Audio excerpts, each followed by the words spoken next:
नमस्कार, मैं राजेश शर्मा और सेव इंडिया न्यूज में आपका स्वागत है। 2024 लोकसभा चुनाव की हम जब बात करते हैं तो चूंकि वेस्ट यूपी में सबसे अगर हॉट सीट मानी गई तो वो मुजफ्फरनगर मानी गई।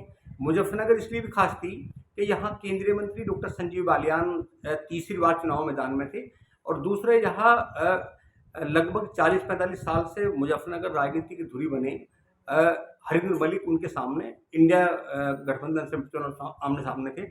क्योंकि मुजफ्फरनगर हॉट रहा बहुत ज़्यादा और हालांकि 2024 के लोकसभा चुनाव का नतीजा आ गए हैं, लेकिन एक बार फिर मुजफ्फरनगर की राजनीति में एक बार फिर उबाल आने वाला है।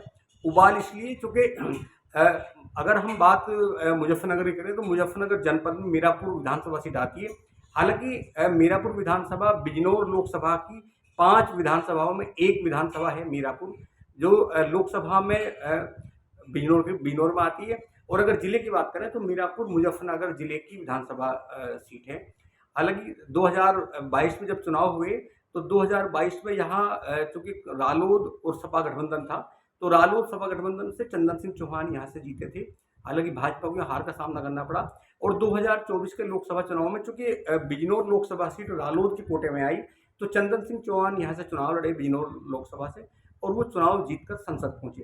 तो अब चूंकि ये सीट खाली हो गई है, यहाँ उपचुनाव होना है। उपचुनाव होना है तो इसको लेके लगातार चूंकि बीजेपी अब बीजेपी के गठबंधन में रालोद है तो बीजेपी को लगता है क्योंकि यहाँ फर्स्ट सेकंड जब 2022 में विधानसभा चुनाव हुआ तो फर्स्ट सेकंड बीजेपी और रालोद थी। दूसरी अलीगढ़ जिले की सुरक्षित सीट है खैर को लेके भी मामला क्योंकि खैर से जो अनूप वाल्मीकि जो खैर से विधान जो 2022 में चुनाव जीते थे वो इस बार लोकसभा का वो भी चुनाव जीते हैं, तो इसलिए वहाँ भी उपचुनाव होना है। यूँ तो गाजियाबाद की सैट सीट पे भी चूँकि अतुल गर्ग यहाँ मंत्री थे और वो सांसद बने हैं तो उनकी तो इस सीट पे भी चुनाव होना है, लेकिन वो इतनी हॉट सीट नहीं है, वो बीजेपी की सीट है। जो सबसे हॉट सीट इस समय मानी जा रही है ये मीरापुर और अलीगढ़ की खैर विधानसभा की सुरक्षित सीट है। इन दोनों को लेकर कहीं ना कहीं रालोद और भाजपा में टकराव हो सकता है, क्योंकि 2022 में अगर हम बात करें तो 2022 में के विधानसभा में दोनों ही क्योंकि रालोद और सपा गठबंधन के प्रत्याशी और दूसरे बीजेपी के प्रत्याशी तो आमने सामने थे। अगर मैं एक बार रिजल्ट की बात करूं तो 2022 में यहाँ अगर मैं मीरापुर की बात करूं तो चंदन सिंह चौहान यहाँ 1,07,421 वोट लेने में कामयाब हो गए थे, जबकि बीजेपी के प्रशांत चौधरी 80,041 वोट लेके सेकंड नंबर पर चुनाव हार चुके थे। अगर मैं बात करूँ खैर विधानसभा की तो खैर विधानसभा में चूँकि अनूप प्रधान वाल्मीकि यहाँ बीजेपी से चुनाव लड़े थे और वो 1,39,643 वोट पाए थे, जबकि सेकंड नंबर पर यहाँ चारू कैन जो बीएसपी के प्रत्याशी थे वो 65,302 वोट लेकर दूसरे नंबर पर रही थी। हालांकि रालोद की भी दावा है क्योंकि रालोद की जाट बहुल सीट है, जाट जाति का हम वर्चस्व सीट पे।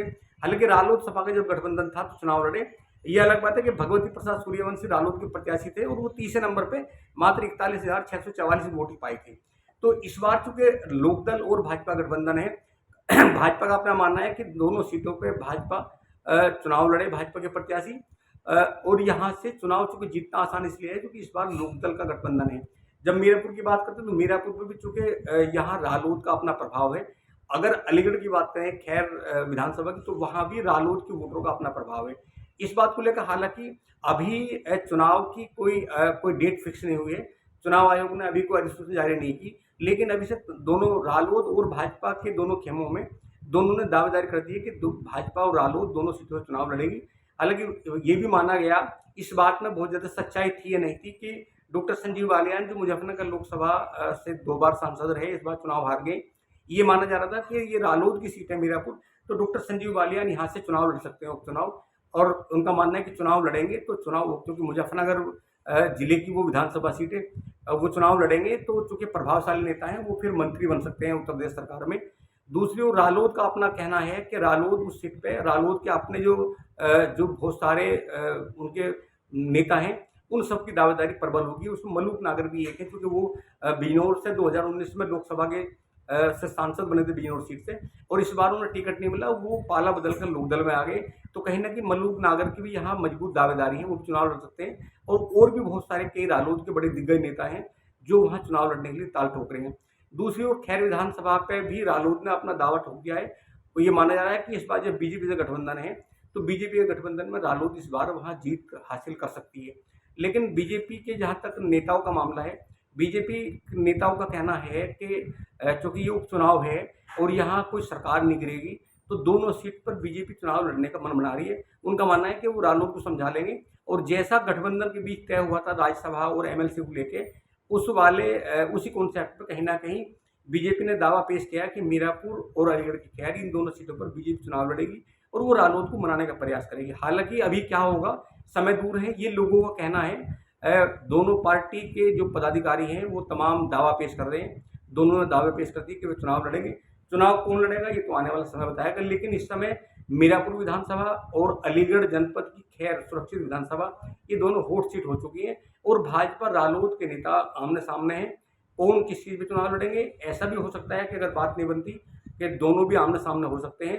हालांकि एक बार मैं बता दूं कि मीरापुर जो अगर हम 2024 के लोकसभा चुनाव के रिजल्ट की बात करें, तो यहाँ मीरापुर विधानसभा का जब रिजल्ट आया तो चंदन चौहान यहाँ, क्योंकि रालोद और बीजेपी के प्रत्याशी थे, वो अभी 2024 के चुनाव में वो 73,000 वोट लेके पहले नंबर पे थे।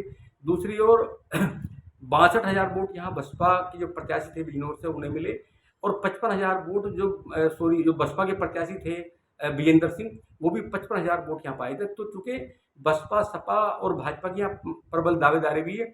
इसके अलावा नगीना से चुनाव जीत चुके चंद्रशेखर आज़ाद समाज पार्टी के, उन्होंने भी दावा पेश कर दिया कि मीरापुर से वो चुनाव लड़ेंगे और उनको ऐसा लगता है कि बसपा उपचुनाव में चुनाव नहीं लड़ती।